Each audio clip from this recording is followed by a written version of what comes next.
Random day with me kasi wala man talaga exciting sa buhay ko, charot! So guys, ito na nga pala yung part 2 ng pag-e-elyo namin ng kaibigan ko.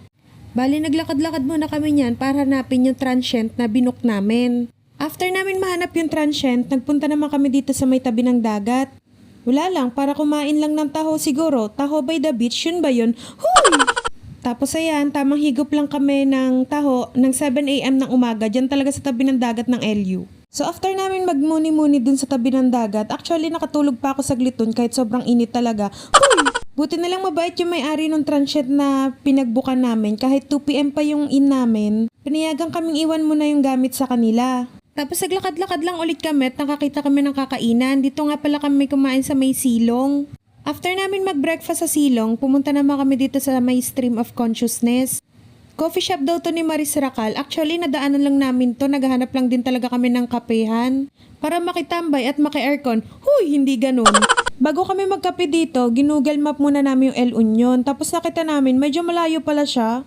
Kaya dito kami nakapagkape sa Stream of Consciousness. After nun, nakapag-early check-in nga pala kami ng 12 AM. Huy, 12 AM, 12 PM talaga yon. Tapos after nun, pumunta kami dito sa may dagat ulit. Para lang wala yan. Ayan, magsayaw-sayaw lang, parang mga baliw. Tapos may nagtitinda ng toge, bumili na rin kami. In fairness, masarap yung toge ni ate ha.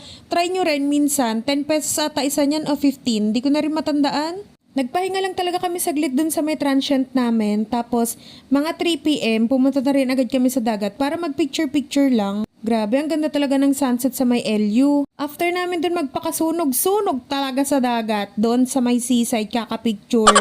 Naghanap naman kami ng makakainan. Kasi naman, gutom na kami, kakapicture. Wala naman kami ginawa doon, kundi mag-picture-picture at magpainit lang. Syempre, minsan lang kami pumunta sa LU, sinulit na talaga namin yung sunset nila. Tapos yung kaibigan ko, Gina yan mag-bar talaga. Pero ako, wala, tinatamad talaga ako. Mas gusto pa matulog na lang na maaga. And then, sa dami-dami naming pinuntahan na kainan, dito kami bumagsak sa may food park sa may LU. Huy, in fairness, ang sarap ng pagkain dito tapos hindi pa ganun ka-pricey, lalo na yung mga seafood nila. Alam niyo yun, yung dinner namin, 1K ang budget namin, pero dalawa na kami dun ha. Sabi ko nga sa kaibigan ko, gusto ko ng inasal tapos gusto ko rin ng sabaw. Kaya ayan, pinagbigyan niya ako, kaya pinagbigyan ko din siya dyan sa may seafood niya. Na para bang ang yaman ng dalawang yan, kakakain, 1K para lang sa dinner? Ano yun, dalawa lang kami? Huy! Tapos dumiretso kami dito sa may Flotsam Jetsam.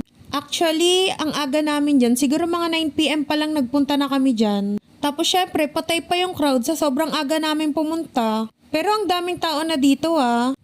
Bali, pumasok lang kami dyan tapos lumabas na din. Ang ending, dito kami sa may Tavern by the Sea.